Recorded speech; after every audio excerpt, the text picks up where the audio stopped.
Hey, what's going on, guys? In this crash course, we're going to look at SSH, or Secure Shell, which is something that is extremely important to understand, at least know the basics in web development. And I know that when I went from using FTP to using Secure Shell in a terminal, it confused the hell out of me. And I like to make videos that I would have wanted to see back then, videos that could have helped me. So that's what we're going to do. We're going to go over a few things. We're going to first look at some slides and just talk about what SSH is, what it's used for, and so on. And then we're going to jump into logging into a local Ubuntu server with SSH. So a local server that's on my network. And we're going to create some SSH keys so that we don't have to use a password. We can use those keys. We'll generate a set of private and public keys. And then after that, we're going to move to a remote DigitalOcean server, or Droplet as they call them. And DigitalOcean is a great hosting service to host any kind of application, and they basically give you these little servers and you can SSH into them and install what you want, Node.js or a LAMP stack, whatever type of app you want.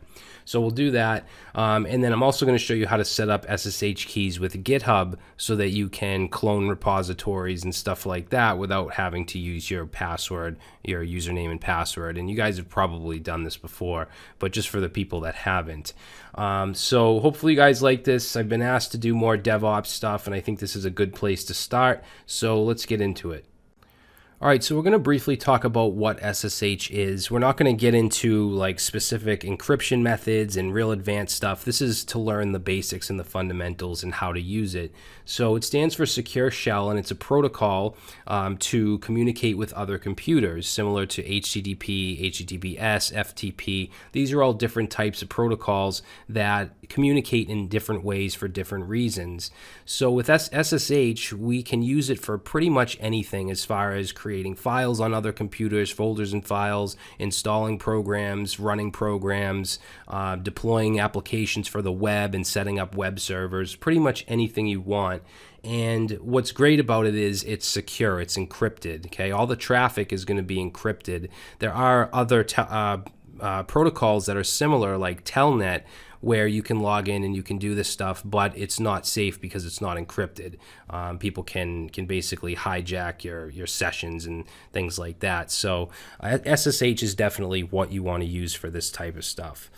Now, SSH is usually used in a remote command line or terminal session, but it can also be used with SCP, or Secure File Copy, and there's actually GUI programs where you can basically drag and drop files to your server that way, and WinSCP for Windows is one of them that I can think of, one of the clients that I can think of. And then you can also use it with FTP. There's something called Secure FTP, where you can use something like FileZilla, which is an FTP client. You can set it up to use SSH and SFTP and transfer your files in a more secure way. So we'll be just sticking to the terminal for this video. Now, you can't just log into any machine on Earth with SSH, even if you have the credentials. The server or the machine that you're logging into has to have something called SSHD, or Open SSH Daemon, which sits and listens for SSH connections.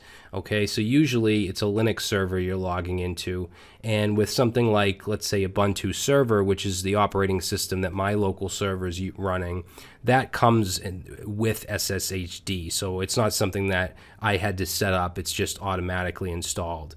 I think with the desktop version of Ubuntu, you have to install it using your package manager. I'm not positive about that, but I think that's the case.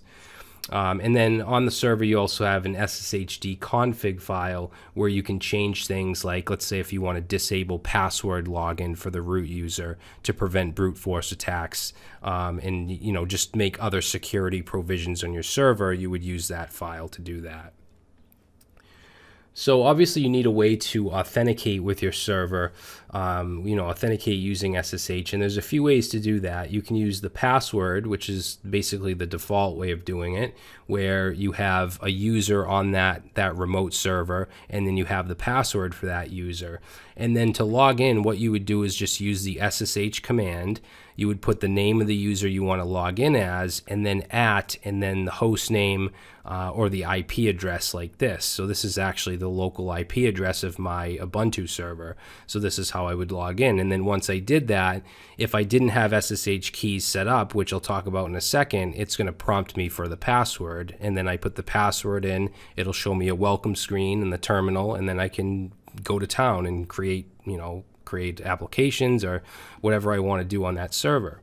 Now, another way that you can authenticate is by using SSH keys, and you can bypass the password altogether. You just simply type this in, and it'll let you right in. And the way that you do this is by generating a set of public and private keys on your machine, and I'm going to tell you how to do that in a second.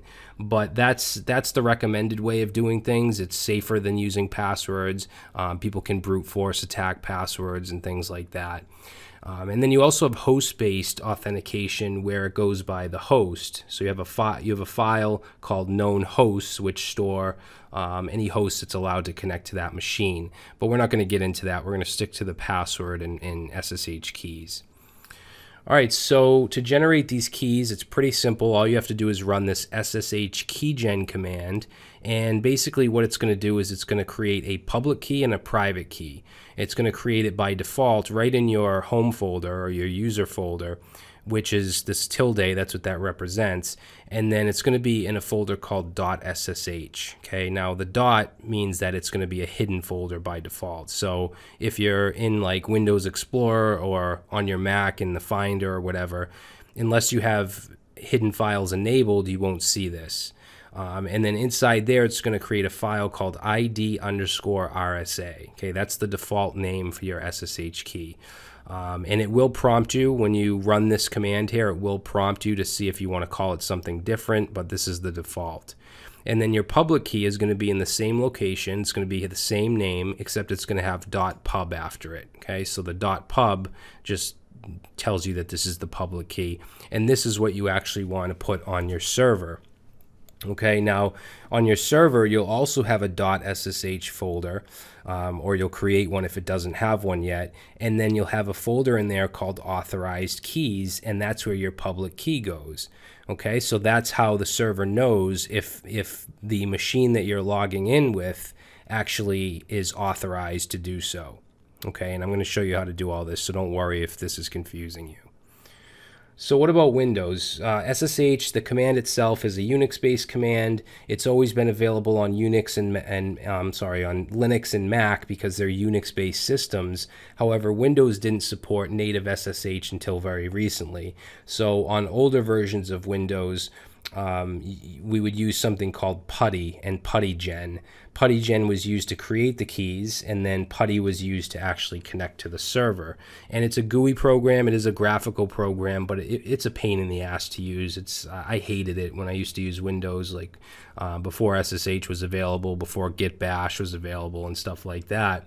But if you are on, let's say, Windows 7 or Windows 8 or something like that, I don't believe the SSH command is available on those systems.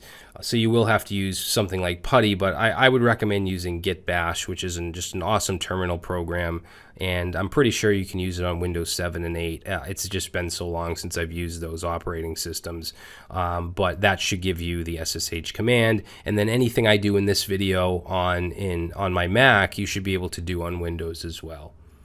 All right, so we're going to get started. Like I said, we're going to start with a local server that's on my network, and then we're going to move to a remote Digital Ocean Droplet. I'll show you how to create SSH keys, how to do a little bit of provisioning on the server, how to create SSH keys for GitHub and add those to your GitHub account, and maybe a couple other things as well. So let's go ahead and get started with that.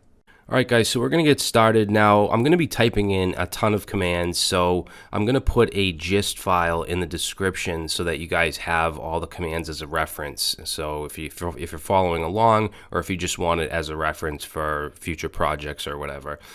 So what we're going to do, like I said, we're going to start with the local server. I have an Ubuntu server on my network. It's a virtual machine, but it has its own IP address. So as far as the network knows, it doesn't matter if it's a physical machine or a virtual machine. So we're going to start with that, and then we're going to move to a remote Digital Ocean Droplet, and we're going to work with that. We're also going to work with GitHub. We're going to add our SSH keys for our server to GitHub so that we can do clones and we can work with GitHub on our server.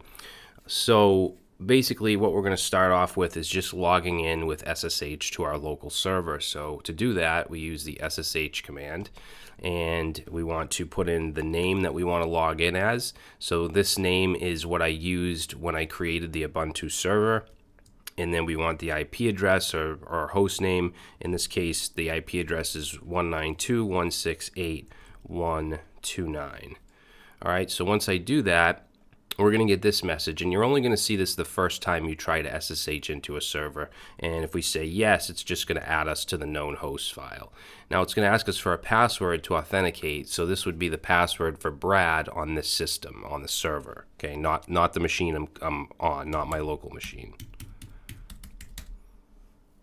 Okay, so now you can see we get greeted with this little welcome page, and it just tells us like the server version, so 18.04. It gives us like some system information, memory usage, shows us the IP address, and then down here notice that it says Brad at Dev Web Server. So that's actually the name of my local server, and that means that we're now inside of that server. We're no longer on my local Mac. Okay, so I'm going to just clear this up, and if I do an ls, you see there's nothing here. We're in the home directory, my home directory on the server. Now, if we wanted to go to the root, we could cd to /, and if I do an ls, you'll see all the root Linux files are in folders, so etc, bin, dev, all these folders.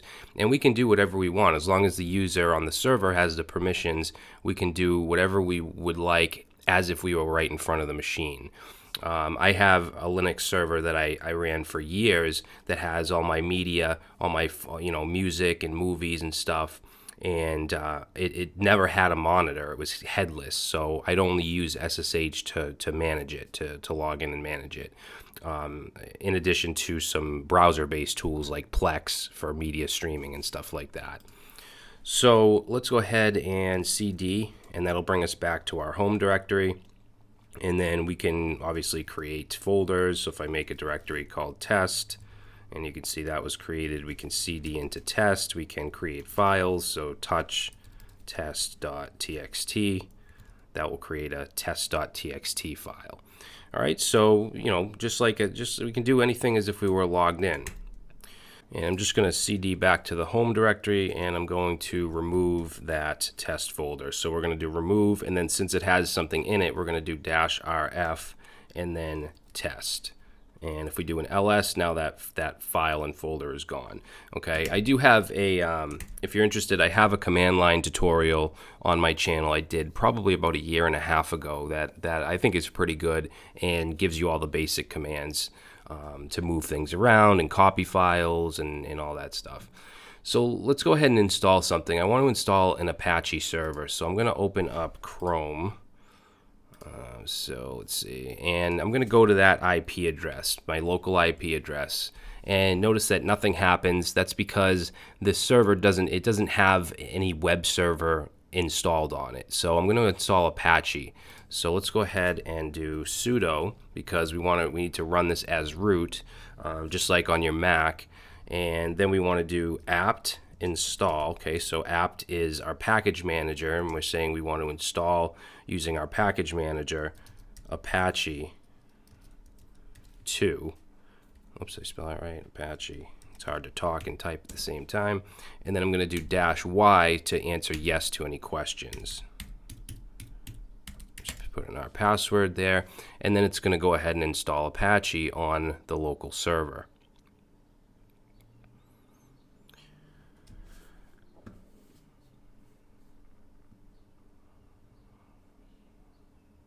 And I mean, you could set up a whole LAMP stack. You could, create mean stack applications, whatever you want to do. Python, Django, you can do anything.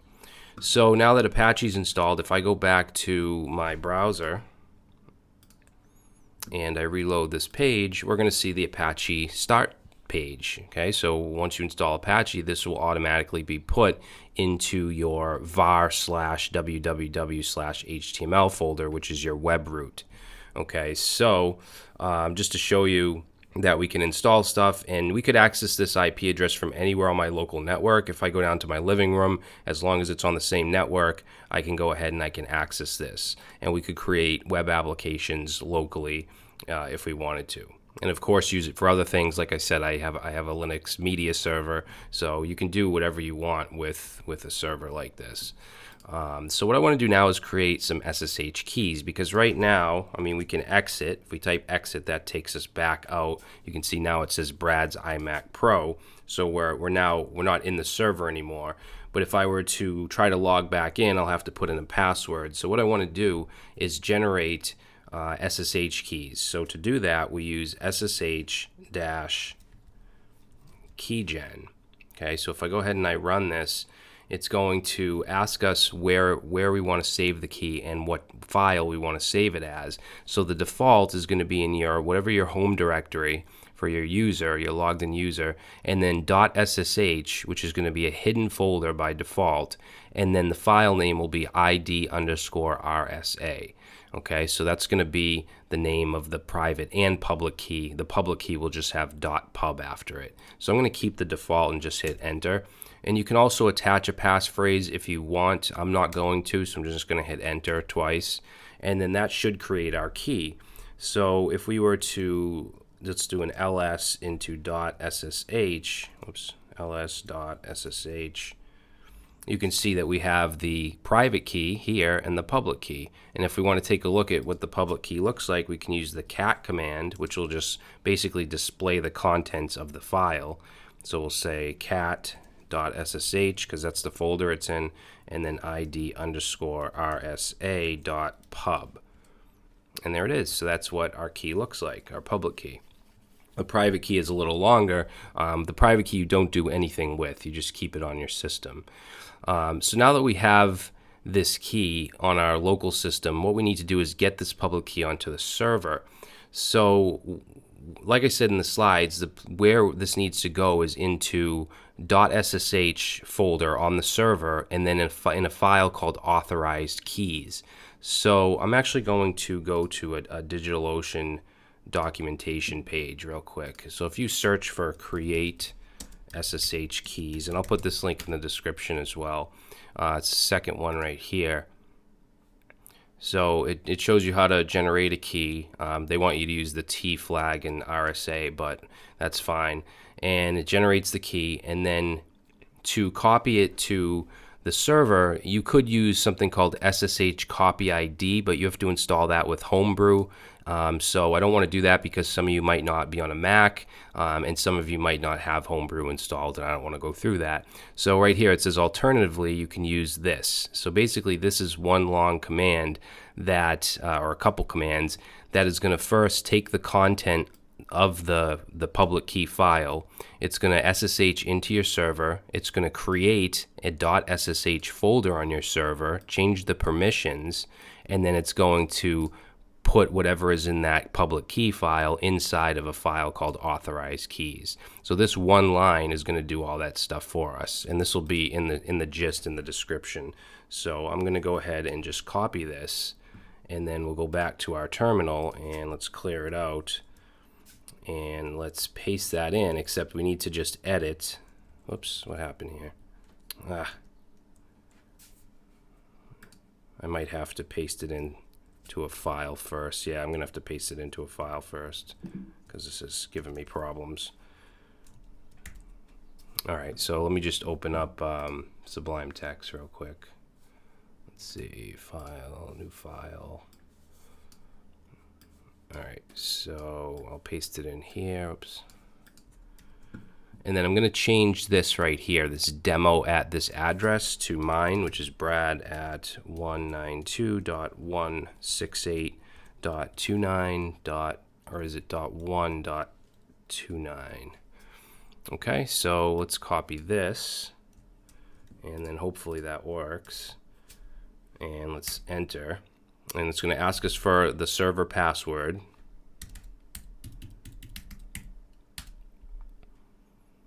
And we should be all set. Okay, so it should be in the authorized keys folder on the server. So I'm going to close this up. We don't need this.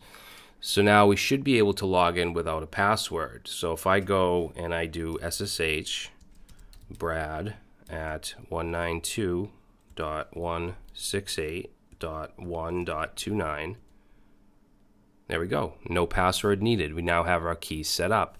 So if I clear this up and we go to, let's say cat, because I want to display the contents of .ssh. And remember, we're on our server now, and I want to look at the authorized _keys file. And there's our key. Okay, and just to double check, if I open up another window, another terminal on my local machine, and I take a look at our public key, which is in .ssh/id_rsa.pub, there it is, and you can see that it's the same exact key. Okay, so that's how we can add keys, and then we no longer need a password. All right, so let's see. We're going to do most of the stuff on the remote server, because that's more of a situation you'll probably have where you're deploying applications. This is more of a local type thing, but you can do anything you want here. So I just want to show you one more thing. If we wanted to, let's say, copy a file from our local machine to our server, to our dev web server, I'm going to exit out of here. So I'm back in my iMac, and what I'm going to do is just use actually, let's create a file. Let's see what we have here. I already created this move.txt file, but if you want to create a file, you could say touch. I'll just use test.txt. So now we have this file test.txt, and if I want to move it, I can actually use secure file copy. So I can do that with the scp command, and I can say I want to move it from the home directory, and then it's test.txt, and I want to move it to my server, which is going to be brad at 192.168.1.29. And then I just want to put a colon and then where I want to put it, which is going to be in the home folder on the server. Okay, so let's go ahead and run that. All right, and then if we log back into the server, I'm just going to go like that, and we do an ls, you'll see there it is. There's our test.txt file. So we move that file from our local machine to our server very quickly, and you can easily do that with folders and files, and there's a lot of different ways to do it. You can use rsync, and there's all kinds of commands that you can use. So now what I want to do is exit out of this, and let's clear this up. And now we're going to start to work with a remote DigitalOcean droplet. So if I go to my DigitalOcean panel, now let me explain a little bit about DigitalOcean. It's a hosting service. They offer droplets, which are basically just little servers. They're virtual servers, just like I just showed you, except it's remote. It's online, and you can deploy applications to it. And you can choose to use Linux Ubuntu. You can use there's other distributions you can use as well. And basically, when you sign up, you'll go to digitalocean.com, sign up, you'll add your credit card information, and they're not going to charge you anything when you sign up.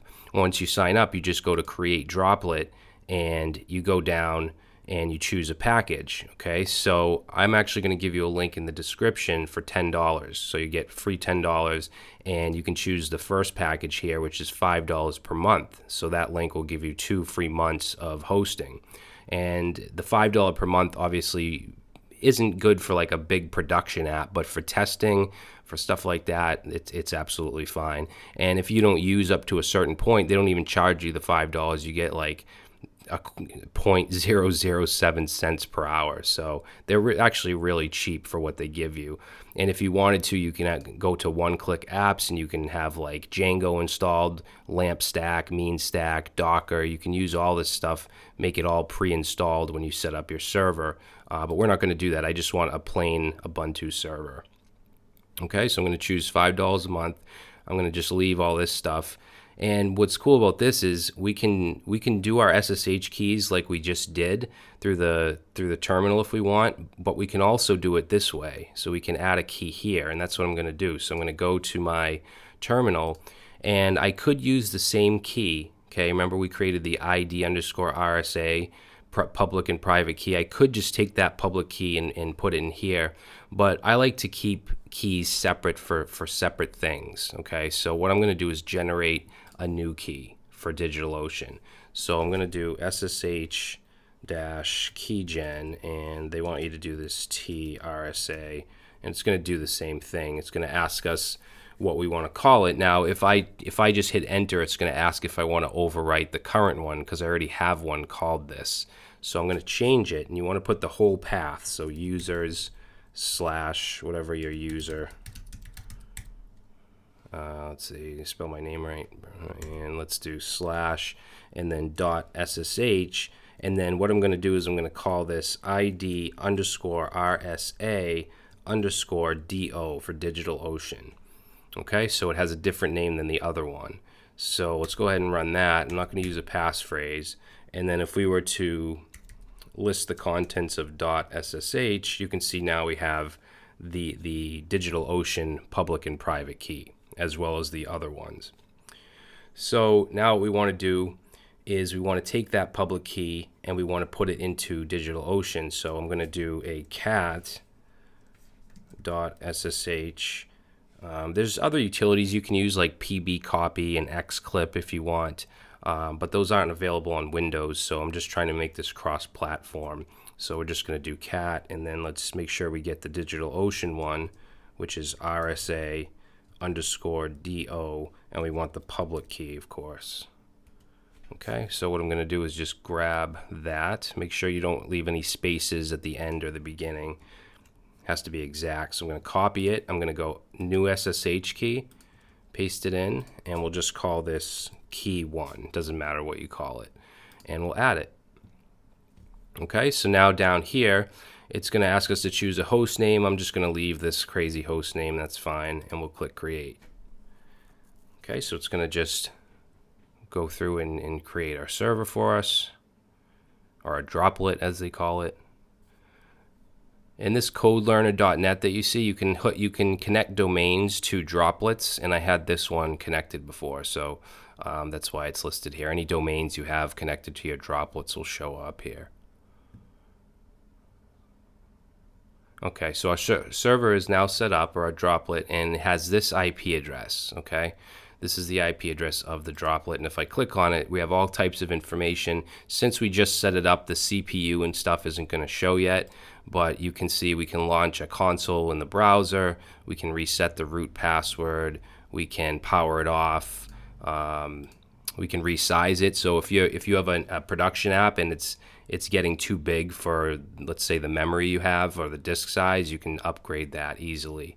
And same with CPU, stuff like that. There's also backups, recovery. You can take snapshots. So it's a really great service. It's definitely one of my favorite hosting services. So now that we have this server, let's try to log in. Now remember, we have the SSH keys, so we should be able to log in without a password. So let's go ahead and clear this out, and let's do SSH. Now it's going to be the root user.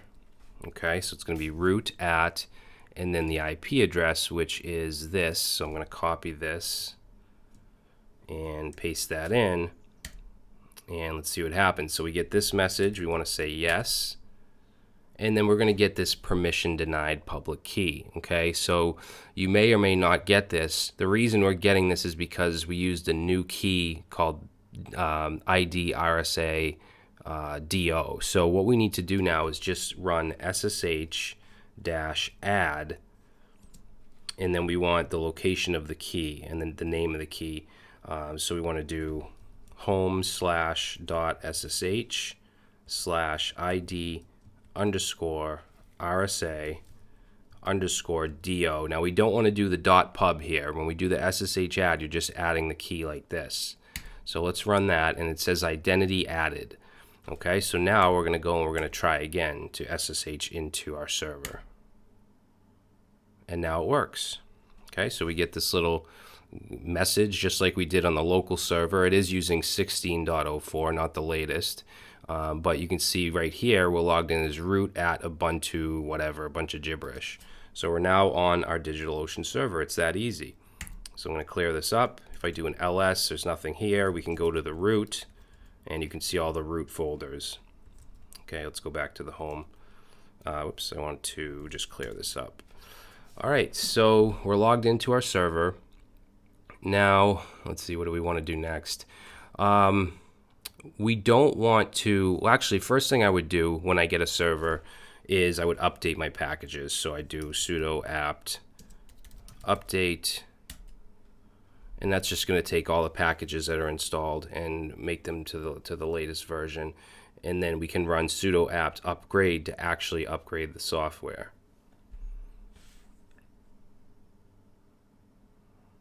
I mean, I didn't have to do this for the tutorial, but it's something that you should do once you create your server, just so everything's up to date.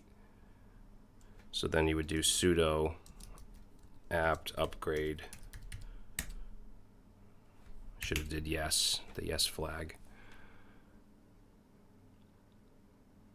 All right, so that'll upgrade everything. And then what I want to do next is I want to create a new user, because you should never use the root user. So we're going to create a new user and give it sudo privileges so that the user can run programs as root. And a lot of DigitalOcean tutorials don't actually do that. They don't tell you that or show you that. So we'll try to do things right. I also want to disable the root login, so you can't possibly even try to log in with a password with the root user. Okay, so if you get this is just asking about the grub menu. Just keep the local version installed. Just hit enter twice.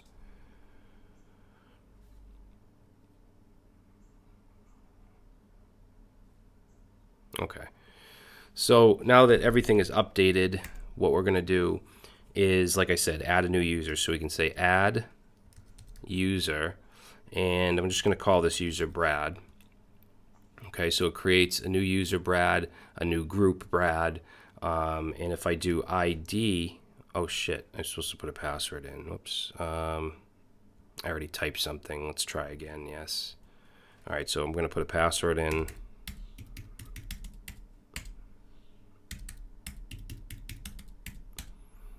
All right, it's going to ask some questions. All I do is put my name in and then enter through everything else. All right, so now if we do ID Brad, it'll show us that there's a user and group named Brad, but we don't have sudo privileges yet. So what we want to do is, let's do user mod, and I'll have all this stuff in the description, so don't worry about that. And you want to add lowercase a and uppercase G. You want to add these flags, and then sudo, and then the username that you want to add the privileges for, which is Brad. Okay, once we do that, if I do ID Brad again, you'll see this sudo right here. Okay, so that's what we want.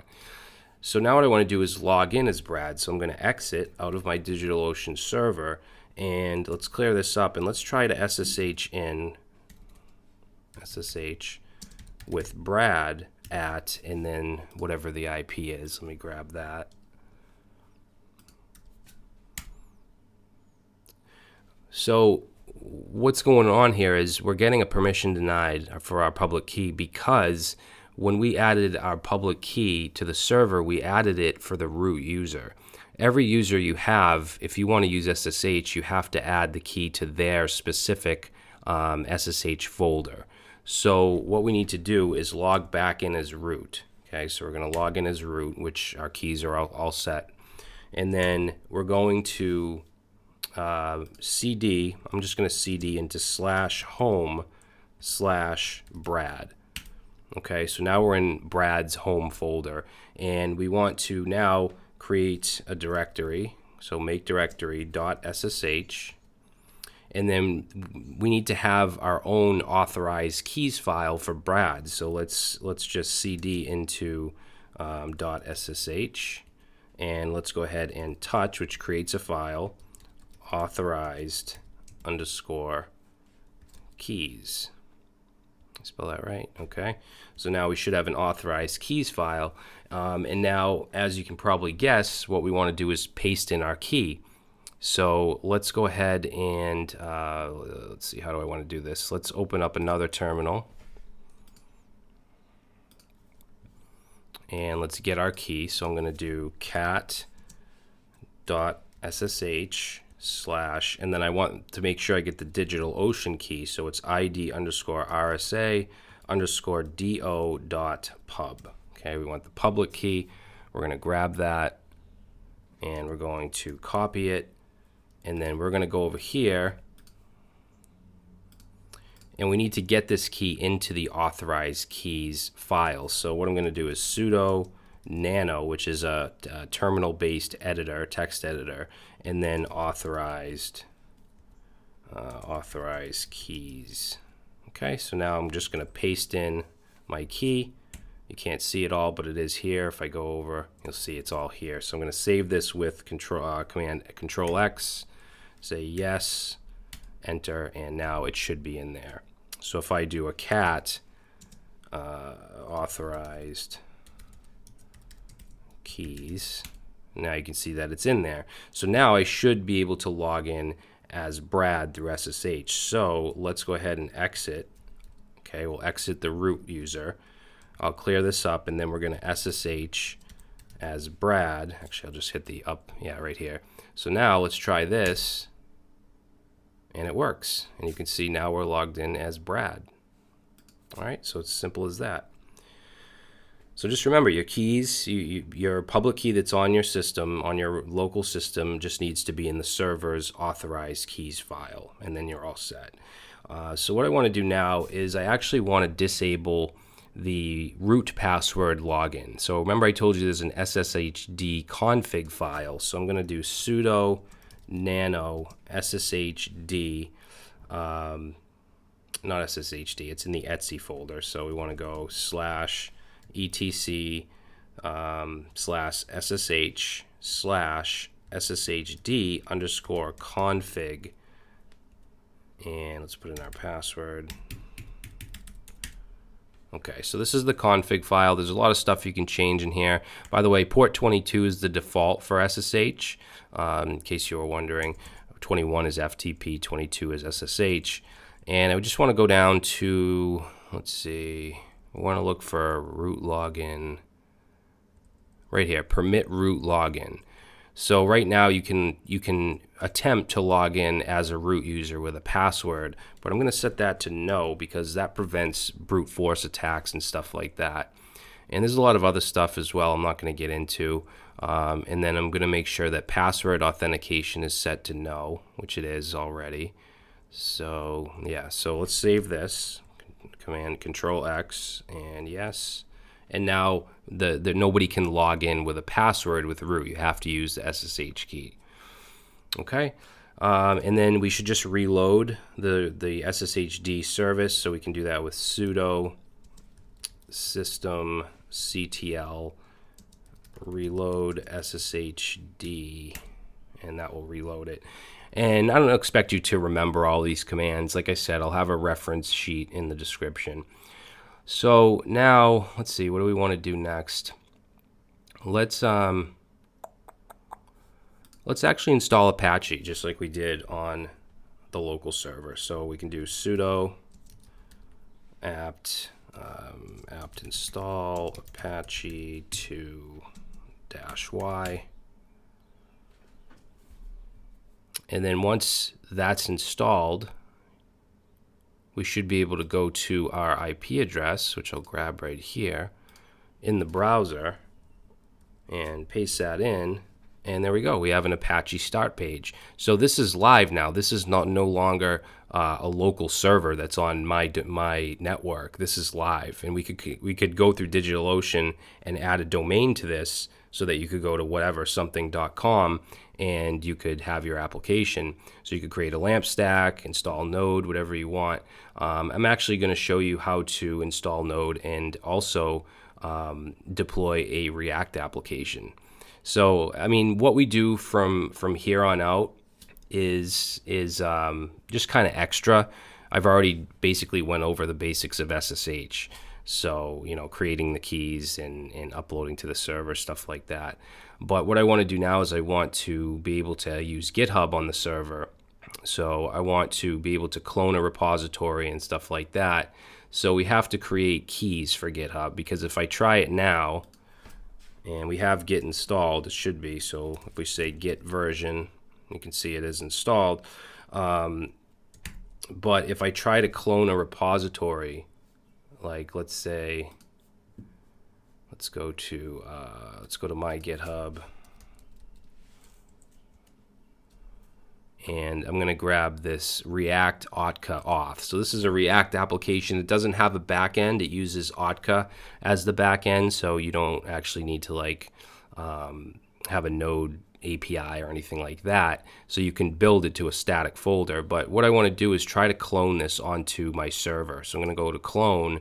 I'm going to make sure it says clone with SSH, and then let's go ahead and let's copy this. And then let's go into our home folder and we'll say git clone, and we'll paste that in and run it. Okay, we'll get this, we'll say yes. And notice we get this same thing we've seen before, permission denied public key, because we don't have SSH keys set up with GitHub. So let's go ahead and do that. So we're going to do ssh-keygen-t RSA. And then, like I said before, I like to create separate keys for separate services. We have one for the local server. We have one for DigitalOcean. Now let's create one for GitHub. So I'm going to do, and remember, we're on our server now, so it's in home/Brad. That's the Linux structure, rather than users/whatever. And then we want .ssh, and then / and let's call this ID _. And you'll have to do this on your local machine if you want to use GitHub with SSH on your local machine as well. So let's do ID _RSA _GitHub. Okay, so we have an issue here. We get failed permission denied. Now, the reason for this is because the .ssh folder it's under the root user and the root group. In fact, if I do let's do ls, we'll say ls dash l, not ls, yes ls, but we need the a as well because it's a hidden folder. There we go. All right, so let's take a look here. So everything has Brad, this is the user and the group.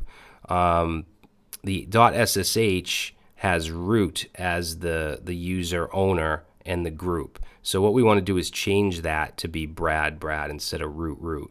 So we can do that, and I know this is a lot of stuff going on here, a lot of commands, and it's overwhelming. But I do have the gist, and everything should be in order for you to check that out. So we're going to say sudo, and we're going to do chown, so change owner. So chown, and then we want to do recursive. We want this to basically change everything that's in the home Brad folder. So we want to change it to the user Brad and the group Brad, and the folder we're talking about is home/Brad. So everything in there we want to change to Brad. All right, so let's run that, and then we can do our ls-la again, and now notice the SSH folder has Brad as its owner and group. So now we should be able to go ahead and generate the key. So I'm going to go back to this right here, ssh keygen, and again, home brad.ssh/id RSA _GitHub. and now it works. Okay, so now if we were to ls.ssh,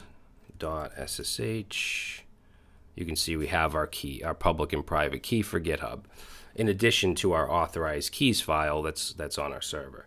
So now what we're going to do is take that public key and we want to put that onto GitHub. So let's do a cat.ssh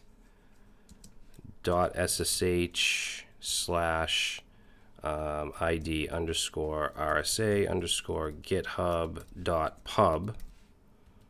Okay, so this is our key. We're going to grab this. So we want from here to here, and we'll copy that.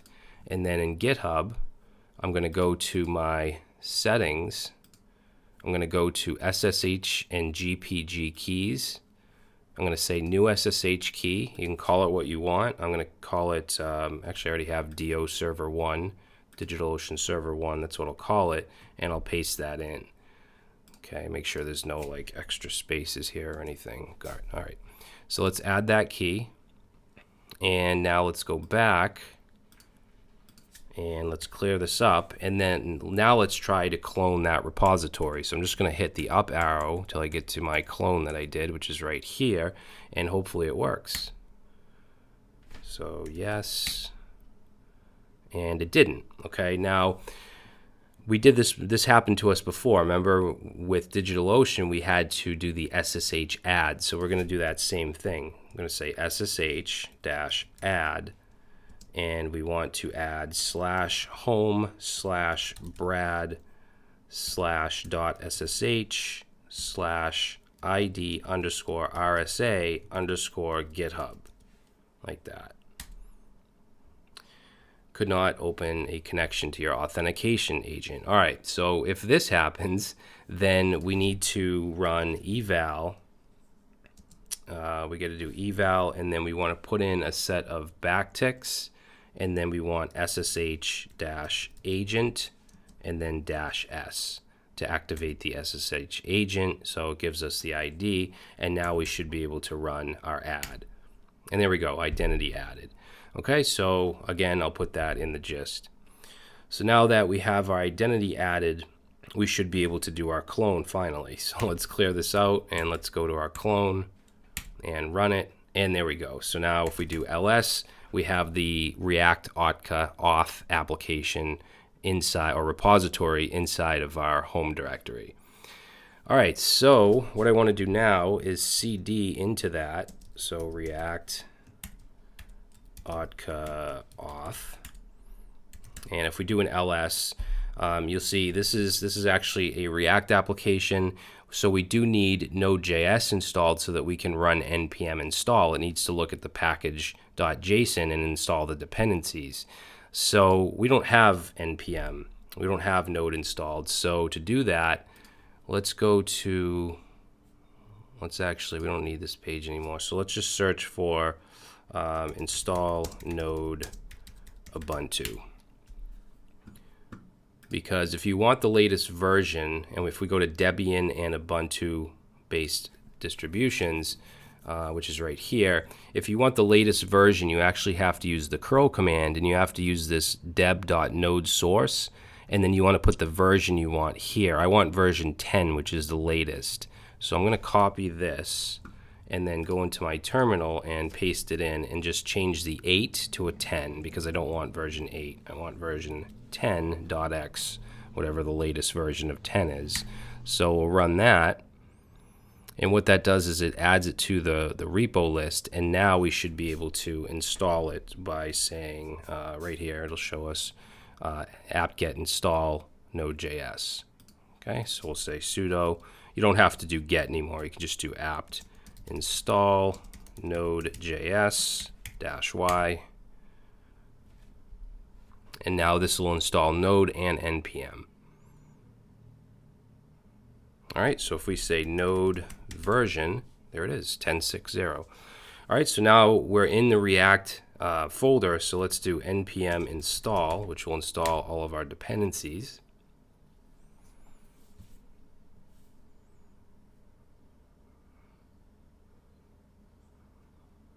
And like I said, the stuff we're doing now isn't. I mean, the SSH tutorial is basically over. This is just stuff to show you some more, some more DevOps stuff. Because this stuff gets confusing. To me, DevOps is it can get more complicated than web development and coding. Okay, so we have all of our dependencies installed. Now we can run the dev server if we do npm start. It was built with Create React App. I do have a video where we created this application. Okay, so it'll start the development server.